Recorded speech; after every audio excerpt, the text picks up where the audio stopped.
artifacts, as well as on oracle bones. 这个钟是我们汉字里面很重要的一个字，它用我们汉字的形象，把这个真正的中轴表现了出来。这是一个框，这个框原来可以是个圆框，这是个范围，这是个事物的规范。哪儿是中间？从上至下，从上行下，这一根这是个中间的一个中心地带。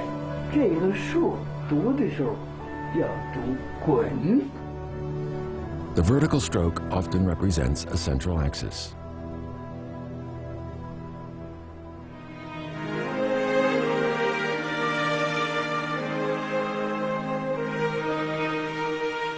Over 800 years ago, famous Neo-Confucianist Zhu Xi drew a straight line across the map of China.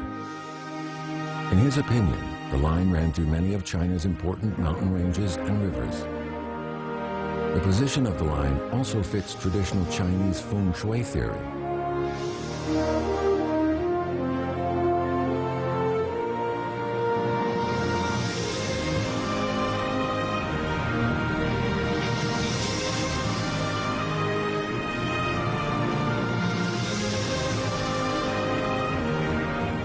Ji City resided on the northern tip of Zhu Xi's axis. Today we call it Beijing.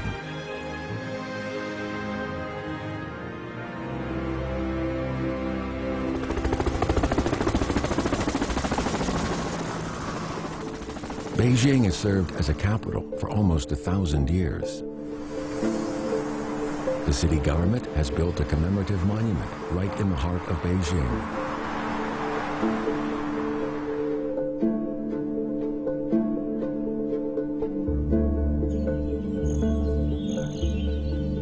Situated on the alluvial plain of the Yongding River, Beijing faces the Inner Mongolia Plateau to the north, the lowest plateau to the west, the Borhai Sea to the east, and the North China Plain to the south.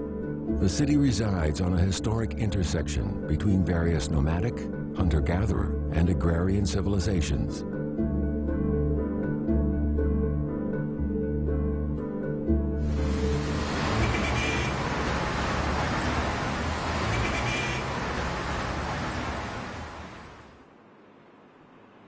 The central north to south axis has remained unchanged in Beijing since the Yuan dynasty, when the capital was known as Dadu. At that time, people weren't able to see a panoramic view of the city, but its axis always captured the imagination of its ordinary residents.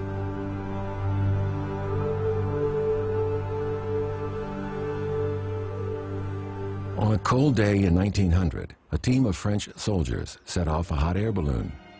It was the first time for the Chinese to witness such a mode of transport. The aim was to take aerial photos of Beijing.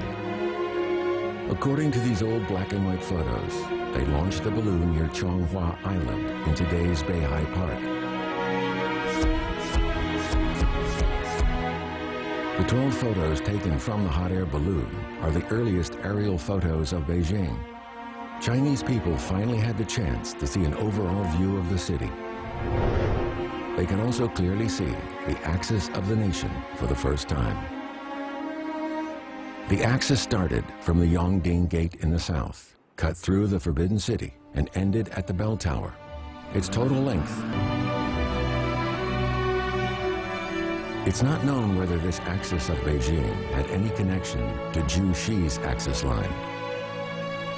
But it's certain that after previous emperors chose Beijing to be the center of the country, there was a clear notion of an axis that stretched across China, cutting through famous mountains and rivers.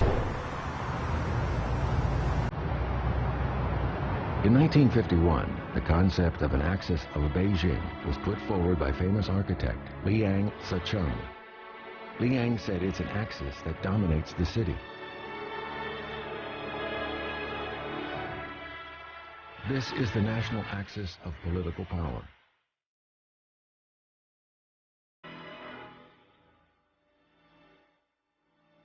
The entire city is built around this axis, with the Forbidden City at the center of it all.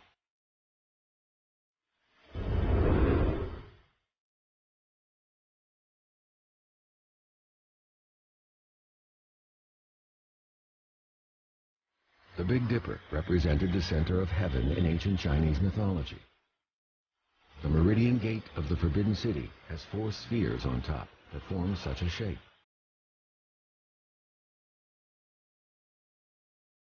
Along the northern axis stands the Hall of Central Harmony, the Hall of Union, and the Gate of Divine Might.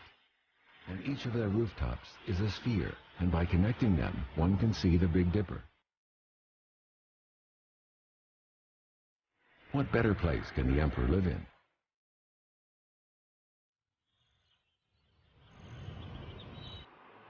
In all of China's ancient capitals, the altar of land and grain and the imperial ancestral temple were an integral part of this axis.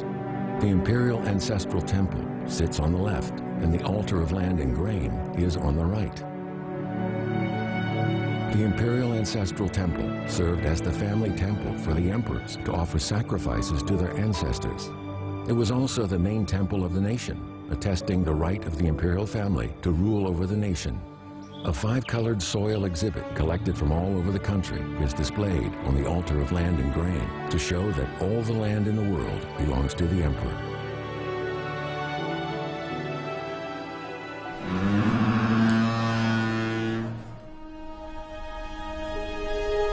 This road, comprising of large flagstones, is the most direct embodiment of the axis of Beijing.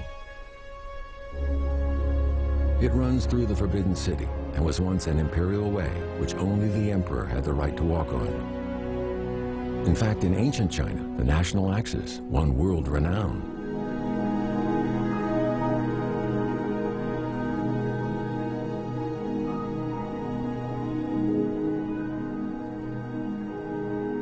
In the central hall of Supreme Harmony sits a dragon throne made for emperors only. It is located right on the axis and has witnessed the succession of emperors and the change of eras.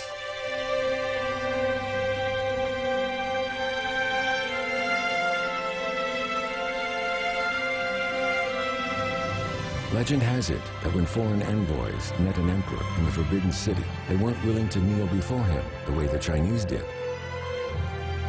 For this reason, Chinese ministers had the foreign envoys start from the Zhongyang Gate and walk northwards along the axis.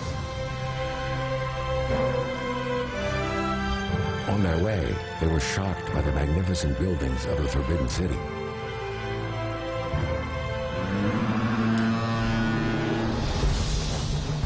The long walk also made them so exhausted that when they entered the Hall of Supreme Harmony, they were only too keen to kneel down to show respect to the supreme ruler of China.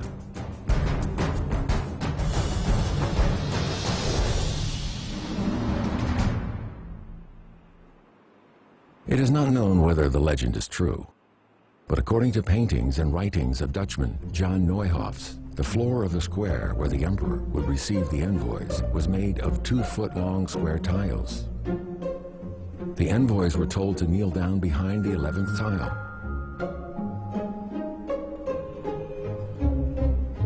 This is Emperor Shunjia, as depicted by John Neuhoff. On September 2nd, 1665, the emperor received some foreign envoys right on the axis of Beijing. The meeting lasted for 15 minutes. This is how Europeans perceived the supreme power of Oriental imperial emperors.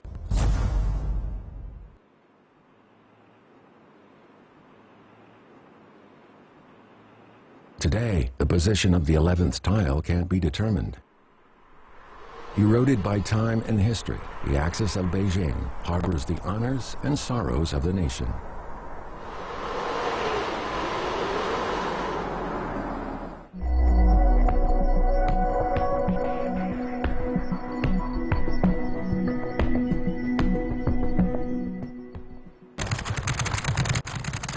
In 1860, another group of foreigners arrived in Beijing. They were not here to meet the emperor this time, but to attack the city with guns.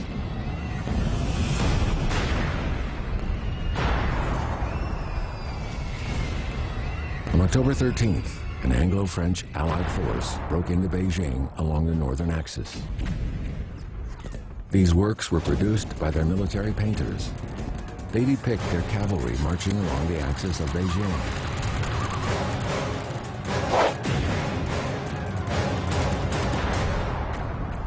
40 years later, in 1900, foreign troops once again marched into Beijing. They included soldiers from Russia, Japan, and Britain.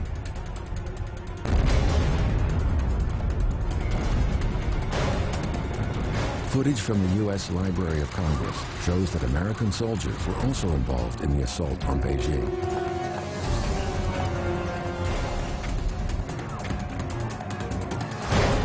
The American Army finally saw the city, which was strictly guarded through layer upon layer of gates.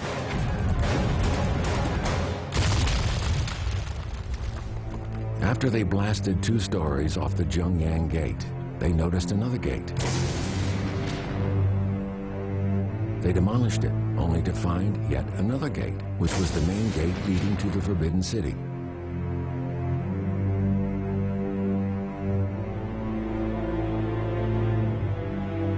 These photos show that when the American Army attacked the Tiananmen Gate, they were supported by Japanese troops.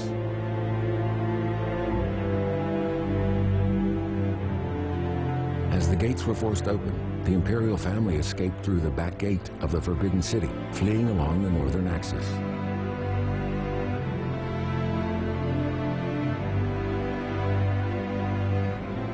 The 8 power Allied forces held a parade on the axis of Beijing to celebrate their victory.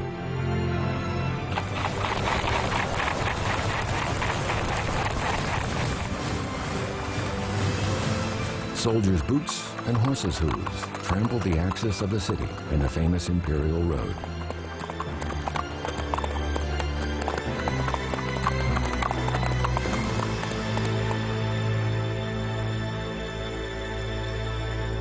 The figure on the horse is the commander-in-chief of the 8 power Allied forces, Alfred von Voldersee. He deliberately chose this position on the axis to have his photo taken. No one knows what he was thinking as a foreign officer standing right at the heart of China. A group of American soldiers had a photo taken in a location west of the one chosen by Voldersee. After the Boxer Rebellion, American traveler Burton Holmes entered the Forbidden City along the central axis. Not only was he astounded by its length and splendor, but also by the fact that in order to visit, he had to apply for a permit through the officers of the American 9th Infantry.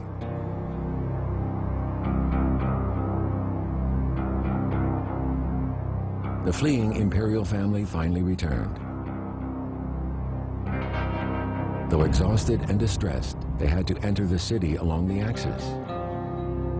It's unknown whether the Empress Dowager Cixi needed to apply for a permit to re-enter her home.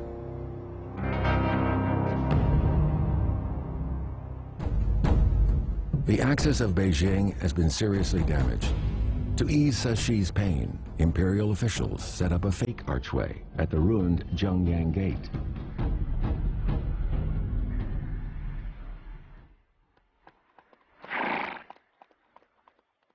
The broken axis of China symbolized the broken heart of the nation. As a result, any of the remaining glorious memories along the axis are now extremely precious.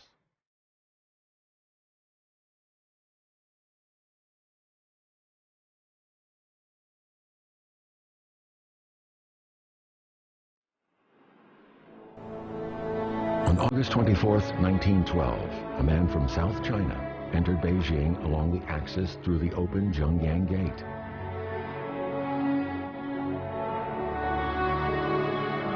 He rode in a carriage which formerly belonged to a Qing dynasty prince.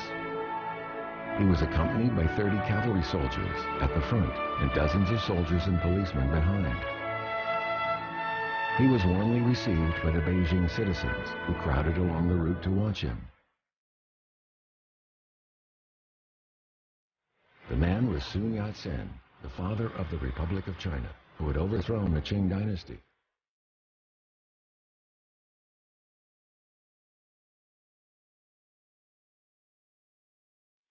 On November 28, 1918, in the square of the Hall of Supreme Harmony, the government of the Republic of China held a grand parade.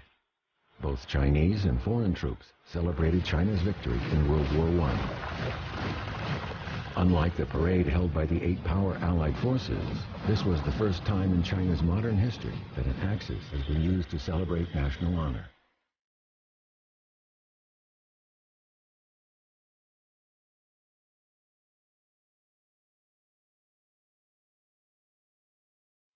On October 10, 1945, in the same square, Sun Lianzhong, the commander-in-chief of the 11th War Area, ordered the representatives of the defeated Japanese army to enter the square.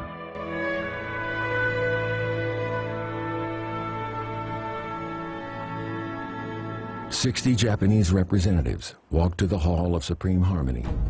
They bowed, signed a treaty, handed in their weapons, and surrendered to the Chinese army. In fact, they walked along a side route, not the main axis.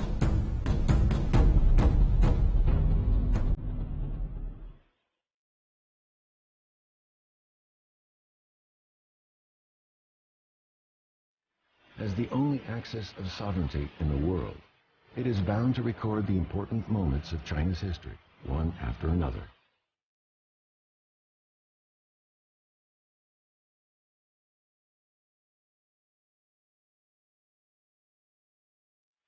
On February 3, 1949, a victorious army held a grand parade as they entered Beijing. The commander-in-chief ordered them specifically to enter the city through the Yongding and Shijiamen gates and to march along Dongjiaomin Lane. Dongjiaomin Lane is located east of the axis of Beijing. In 1901, the Boxer Protocol officially made Dongjiaomin Lane a legation quarter. From then on, Chinese citizens were forbidden to pass through this area. Anyone who disobeyed the rule would be shot.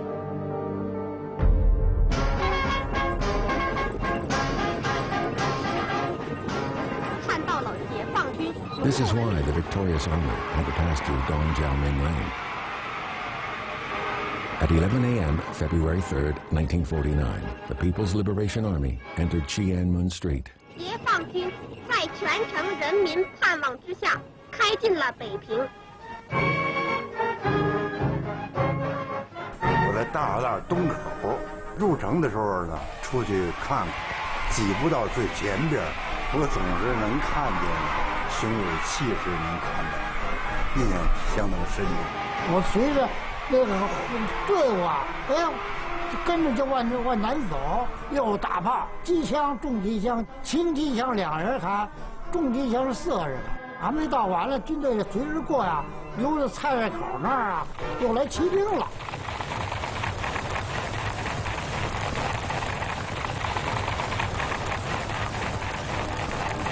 我是180政治部主任，走不动啊，好在这都拦车。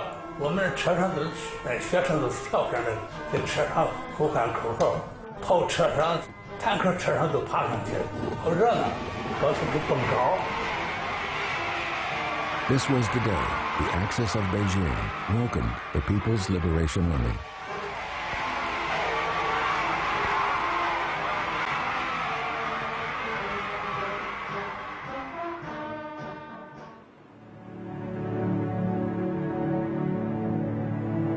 On October 1st, 1949, this ancient watchtower caught the world's attention.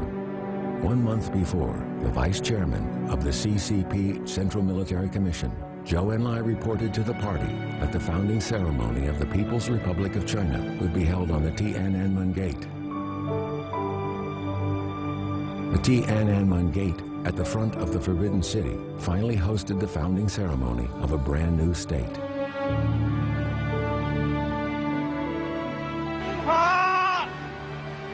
人民共和国中央人民政府今天胜利了。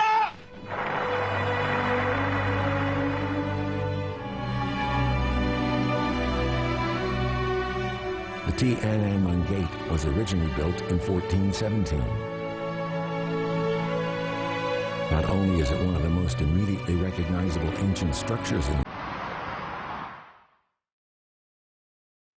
when viewed from above, The almost 600-year-old Forbidden City remains magnificent. The axis of the country runs clearly from north to south. The straight Imperial Road still cuts through the center of the city.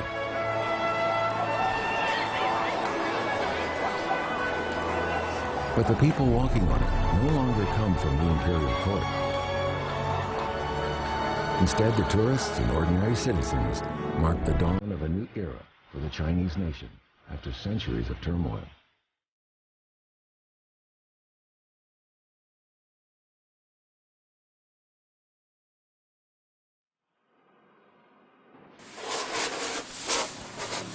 How many ancient structures are there along Beijing's central axis? Where is Beijing's central point? What were the functions of Beijing's 9 gates? Who designed and built the Tiananmen Gate? Where does the capital's water come from? Join us for part 2 of the central axis of Beijing, the axis of the city.